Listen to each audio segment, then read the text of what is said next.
Alright, good morning geometry. So as I said, I would be leaving a quick video lesson for you guys today, and today's video lesson is just going to finish out those week 16 notes, and there will be an assignment as well.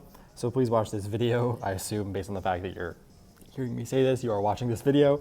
But let's get into it. So today we're going to be talking about inscribed angles. So an inscribed angle, as we've discussed, is an angle whose vertex is on the circle and its two sides are going to be chords. So like in this diagram here, that inscribed angle is that angle B. And for inscribed angles, they have this property where the degree measure of an inscribed angle is going to be equal to half the measure of the intercepted arc. It's going to be equal to half the measure of the intercepted arc. So if we have, this angle or this arc, x, then the angle formed by that arc is going to be half of x. Excuse me. Yeah, the angle is going to be half of x there. And we can just apply that to any of these inscribed angles or arcs that we see. So if we have a problem like this first example here, where we have this 130-degree arc, we know the angle is going to be half that. So half of 130 is going to be 65. So that means that that is the 65-degree angle there, since the arc that it forms is 130 degrees. And likewise, if we're given the angle, we can get from the angle to the arc, and we know that since the angle is half of the arc, then this arc has to be twice the angle, so 2 times that 53 is going to be 106. So that y is a 106-degree arc.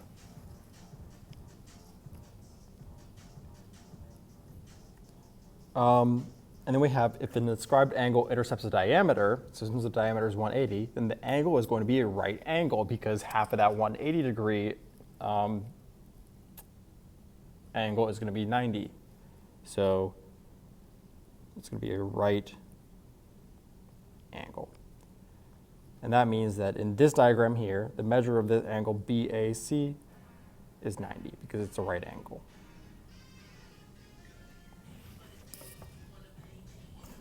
So remember that if it goes through the diameter, then it's going to form a right angle if it's one of those inscribed angles. And then if 2 inscribed angles intercept the same arc, then the angles are congruent.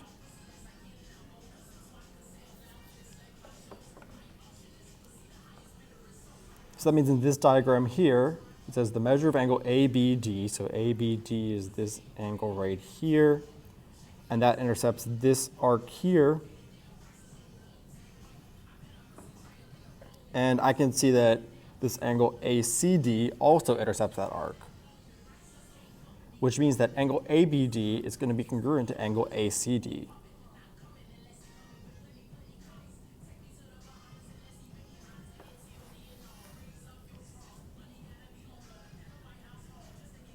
Because they intercept the exact same arc there.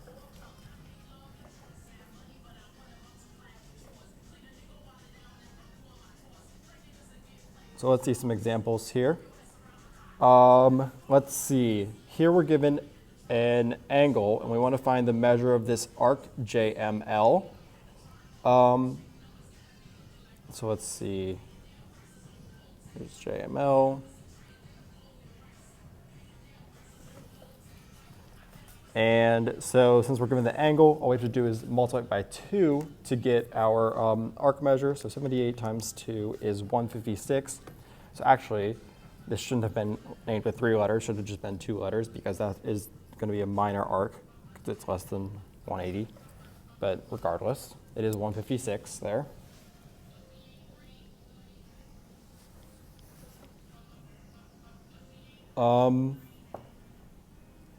We want to find the measure of angle YXW.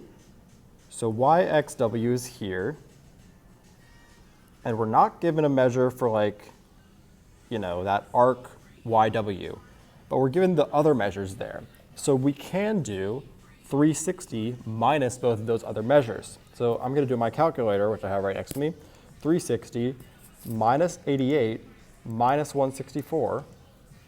And after calculating that, I get that this arc YW has to be 108 degrees. So since the arc is 108, the inscribed angle has to be half of that. Half of 108 is 54. You are going to see a couple problems like that. Just watch out for problems like that.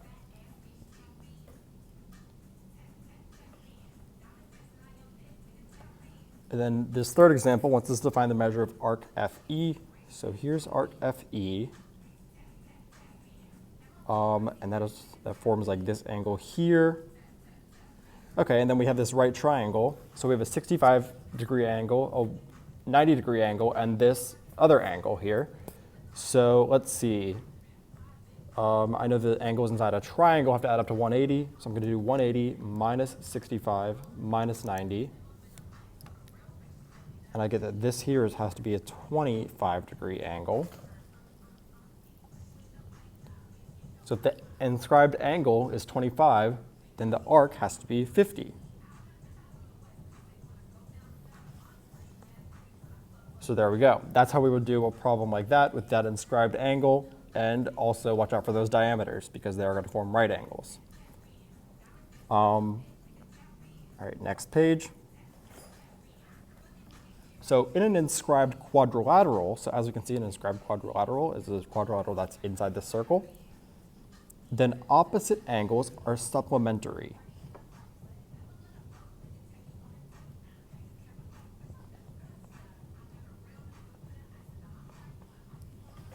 In an inscribed quadrilateral, opposite angles are supplementary. So that means that in this diagram here, we're going to have the measure of angle A plus the measure of angle C equals 180, because A and C are opposite angles.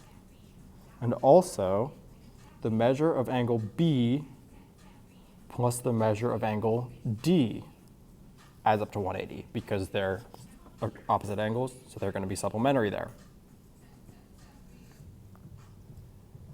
So in this diagram here, we're going to find each value. So we want to find the measure of angle J and the measure of angle K. Okay, so there's J. J is across from L. So J and L have to add up to 180. So I can just do 180 minus 82 to get J. So J is going to be 180 minus that 82. And that's going to be 98 degrees.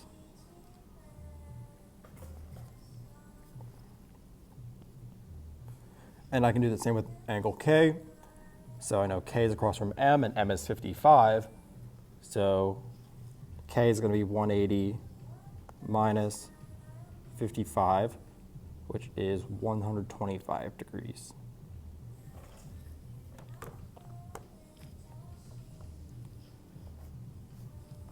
We can also do that here.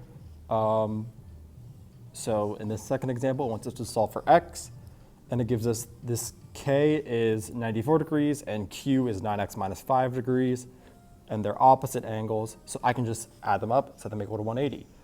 Actually, sorry, just remember that this problem is a bit weird. So what we want to do on this problem is make that 9x minus 4, otherwise it'll come out to a weird decimal. So make that 9x minus 4, my bad. So we have 94 and 9x minus 4, and I know they're going to be supplementary, so I'm going to add them together. So 94 plus 9x minus 4 equals 180. Combine my like terms, so I'm going to have 9x plus 90 is 180. Subtract the 90 from both sides. 9x equals 90. Then divide both sides by 9, and we get x equals 10.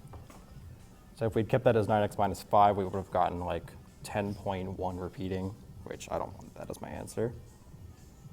But x is 10, because those two opposite angles have to be supplementary. Remember that. If you have an inscribed quadrilateral, opposite angles are going to be supplementary. And then we have this problem here, which is a type of problem you're going to see. So you need to know how to do this problem. But we have the angle A is given to us here. It's 4x minus 22. And then it gives us this arc AB and this arc AD. And it wants us to find x.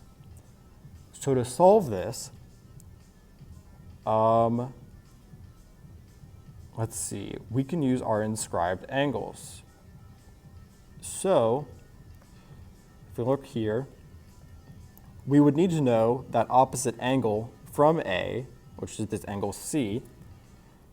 And you know, there's that one line and that other line that make up that angle C.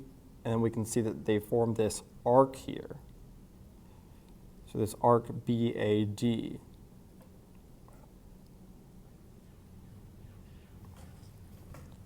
And if we use our inscribed angles there, well, we know that the inscribed angle has to be half the arc. So this entire arc is 94 plus 134. I'm doing that on my calculator. So 94 plus 134 is 228. So the measure of arc BAD is 228 degrees, which means that the measure of angle C, which is formed by that arc BAD, is half of that, so 114 degrees. So now I have that the measure of this angle C is 114. And now I can use that to solve for x, because I have this 114 and this 4x minus 22, and I know those have to be supplementary. So I'm doing 114 plus 4x minus 22 equals 180. Combine my like terms, so 114 minus 22 is 92. So I have 4x plus 92 equals 180. Subtract that 92 from both sides. I'm getting 4x equals 88. Divide both sides by 4, and I get x equals 22 there. So there we go. I did what I intended to do, solved for that, the measure of that x, just by using those inscribed angles. So as I'm sure you can guess, today's assignment is going to deal with those inscribed angles and quadrilaterals. You know, you're just figuring out what each angle has to be, each x or whatever. Yeah, shouldn't be too bad. I think it should be doable. It looks like a lot of problems. I mean, it is a decent amount of problems. It's 25 problems, but none of them are too hard. Remember, all you're really doing is like taking half of it or just figuring out what the angle would have to be, or the arc. So I think it's doable. So please do that. If you have any questions, please come to my office hours tomorrow, not today, and I will see you guys tomorrow. Have a great day.